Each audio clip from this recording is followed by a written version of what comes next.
With that. Yep. We got an agenda. Oh, you do? You got an agenda. Oh, yeah. Agenda. We don't mess around here. I know.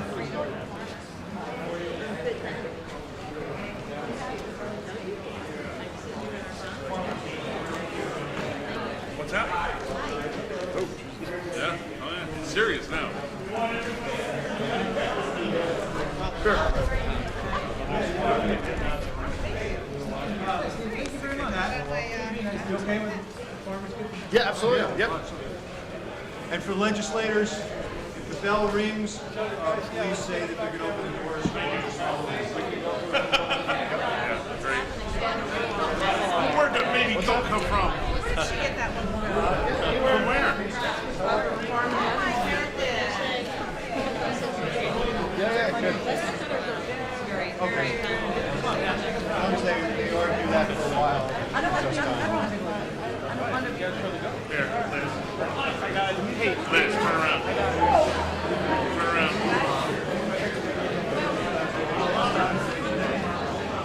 Apparently they're trying to rule our amendment to the amendment order, so they're doing it this time.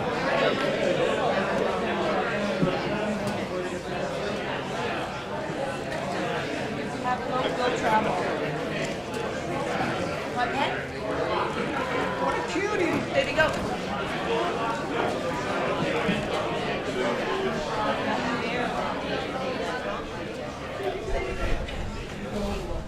I know you could cut my dog.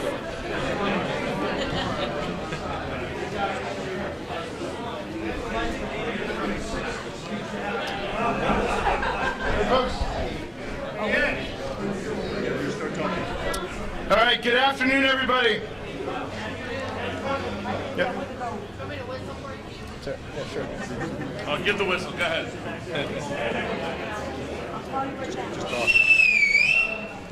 All right, good afternoon, everybody. And thank you for coming out today on what is a rainy June day here at the Capitol. My name is Pat Boyd. I'm the state representative for the 50th District, which is 5 rural towns in northeastern Connecticut: Woodstock, Pomfret, Brooklyn, Eastford, and Union. And it's a district in which agriculture is of the utmost importance. It's a huge part of our economic scheme. It's a huge part of our food to table. It's a huge part of life in northeastern Connecticut. And I'd also like to thank legislators for joining us here, and particularly the Rural Caucus, which has worked really hard to make sure that issues that are really important to rural towns haven't been forgotten at all. We're here with our farming community, legislators, and the Department of Agriculture and the Farm Bureau to highlight in the last few days, hopefully it's the last few days, could be a little bit longer, before a budget is settled, to make sure that the needs and the work of agriculture is not lost in the budget process. There's a lot of things that are at stake in this budget for the ag community, and we want to make sure that the interests are up front with that. So again, thank you for coming, and I in particular like to thank my colleague, Representative Dubitsky. Doug is a farmer himself and has been a voice for agriculture in his time up here as well. So with that, I'd like to hand it over to Representative Dubitsky.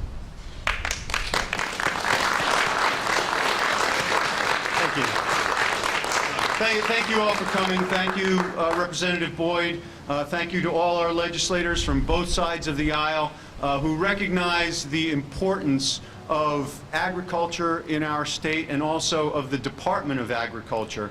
You know, there have been proposals to eliminate the Department of Agriculture as a standalone department, and that would be a disaster for the farming community. We agree. You don't have to go. Goat is right all the time. We need a strong Department of Agriculture, not merged into some other agency, and because the Department of Agriculture has historically had a mission of helping farmers, working with farmers to make sure that we have a safe and healthy food chain, safe and healthy water, air, and land. and the Department of Agriculture has done a great job over the years to work with farmers, and we want to make sure that that continues regardless of what happens in the next couple of days in the budget or in whatever budget is implemented here. So thank you for coming out, and I'm going to hand it over to the Executive Director of the Connecticut Farm Bureau, Henry Talmadge. Henry?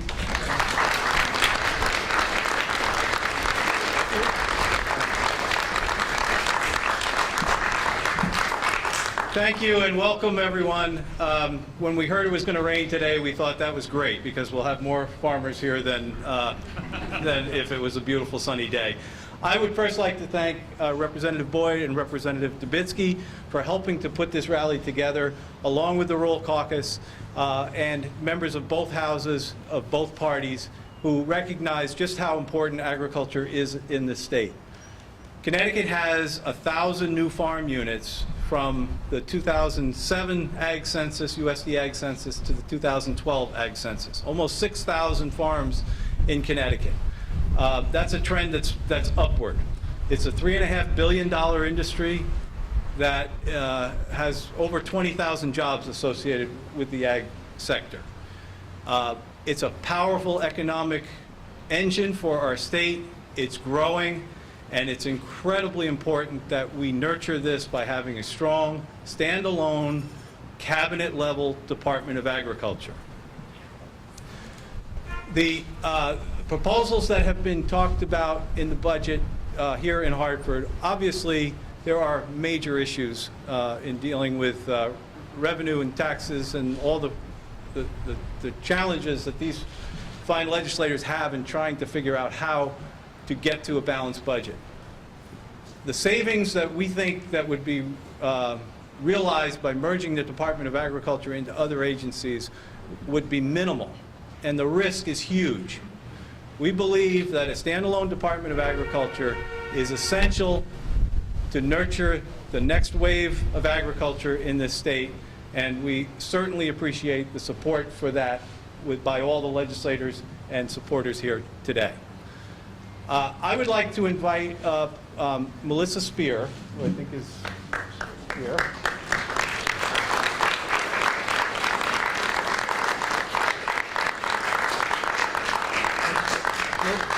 Melissa Spear is with Common Ground High School in New Haven, and she's going to talk a little bit about some of the work that the Department of Agriculture does that might be a little different than what you expect with the Department of Ag. So first, Melissa, thank you. Thank you, Henry. I'm the Executive Director of Common Ground in New Haven, and I'm here to speak on behalf of my city and our cities throughout Connecticut. Cities are where a large proportion of consumers of our local food live, and our consumers in cities want local food. And that local food comes to us through farmers markets, of which there are over 100 in the state, many of which are in cities like New Haven. We also face challenges with regard to food security and food access. And those challenges the Department of Ag helps to meet by administering our WIC and senior coupon programs, which allow low-income communities to access our local food. So agriculture, while we talk about the agricultural economy as important to rural communities, those of us in the city also feel that it is very important to have an independent Department of Agriculture to help us run and certify our farmers markets and to provide us with incentives that serve our low-income communities. Agriculture is a complex industry, and it requires an agency that has the skills and the wherewithal to be able to serve not only rural communities, but cities like the city of New Haven. Thank you.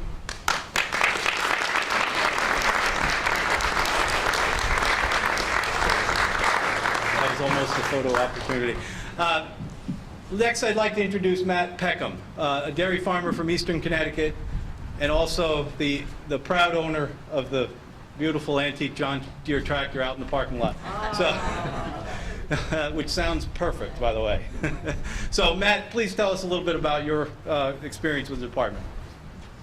All right, so I guess I'm here to talk about the very traditional side of agriculture and what the Department of Ag means to the dairy farmers and the operators who have been here for a long time. My family's been farming in Woodstock since 1885. I have 4 kids who are very involved between FFA and 4-H. They will be the 7th generation if they take over our dairy farm to continue the tradition. Our Department of Agriculture.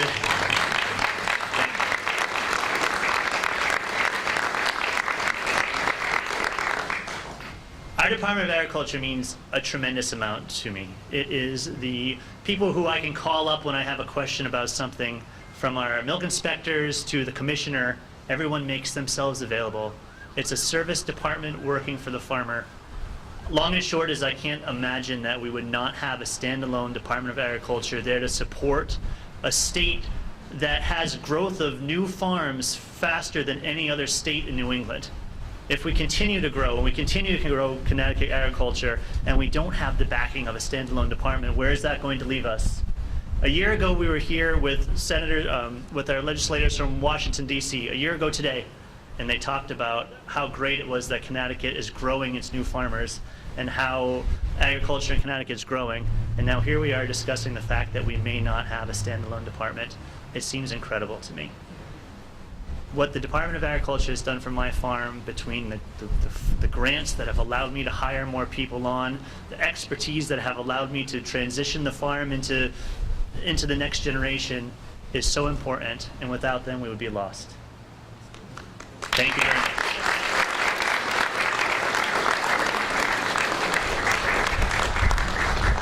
Thank you, and I just want to bring out the Commissioner of the Department of Agriculture, Stephen Dubitsky.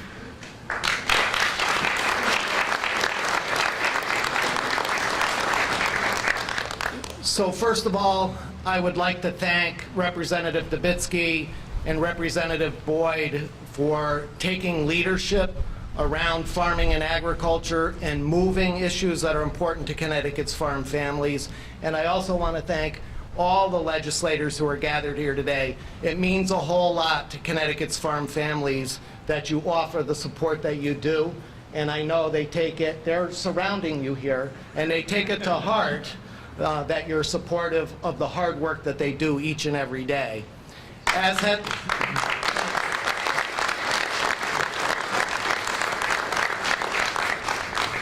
has been said, farming in Connecticut represents $3.8 billion a year to the state's economy, over 28,000 jobs.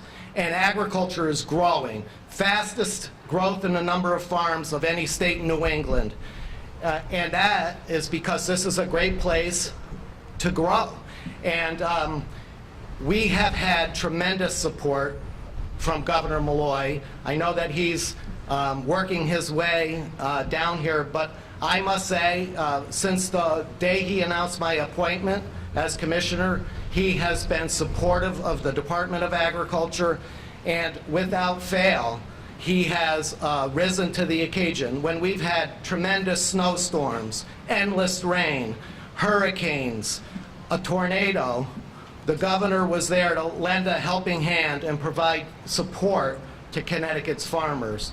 Through his farmland restoration program, a model for the nation, we're bringing more land into active production. And through his support for farmland preservation, we have continued to grow the number of farms that we've protected in perpetuity here in Connecticut. That wouldn't happen without the support of the Connecticut General Assembly in giving us the funding necessary to do the work that we do. So I know the governor's running late, but I really do want to thank him for his solid support of Connecticut farm families. And again, I want to thank all of you, the farmers who are here, for the work that you do each and every day to feed Connecticut citizens and citizens beyond our borders. So thank you all very much.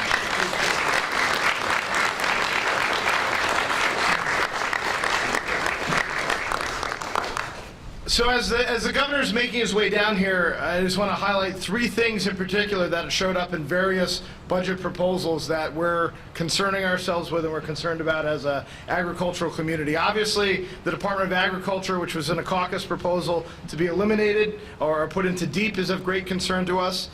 Any types of sweeps or money reductions from the Community Investment Act is a huge concern to us, and the Community Investment Act both serves our urban areas and the housing area, as well as helping farms and farmland preservation, as well as some talk about milk inspectors being moved from the Department of Ag into the Department of Consumer Protection. I think it's important that we look at our different agencies and what their roles are, and Consumer Protection has its role, Agriculture has its role, and DEEP has its role, but often you can't just put them there because some are in the protection side, the regulation enforcement, and some are in the guidance side of that. So those are really three areas that we, as the ag community and the Rural Caucus, are most concerned about as the budget piece goes on.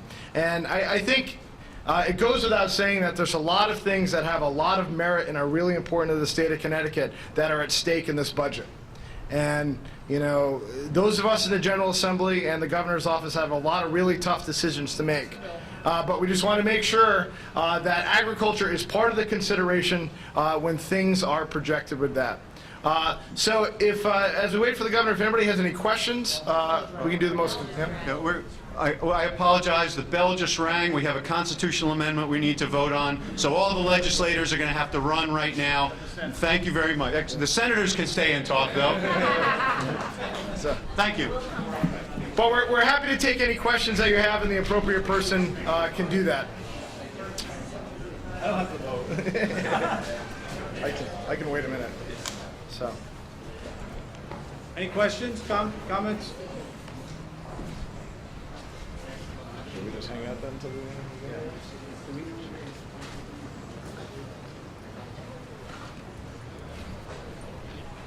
I think the term in the chamber we use is stand at ease, so we'll stand at ease for oh, yeah. Senator, welcome.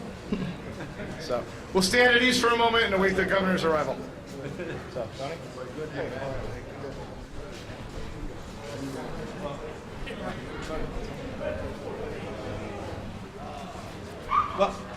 Well, while we're waiting for this, I would like to take the opportunity to highlight, based on the comments of Commissioner Dubitsky, just how much we appreciate the efforts of this governor towards agriculture and the support of agriculture.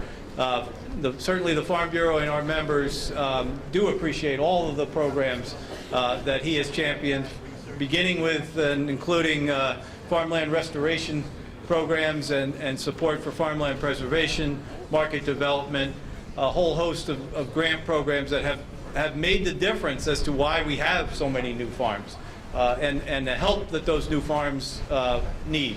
So we certainly do appreciate that. We hope you'll be here any minute, and we're happy to answer any questions or comments if anybody has anything. Yeah. Okay, thank you. So we understand the governor's going to be out front by the tractors, so we're going to relocate there if that's okay.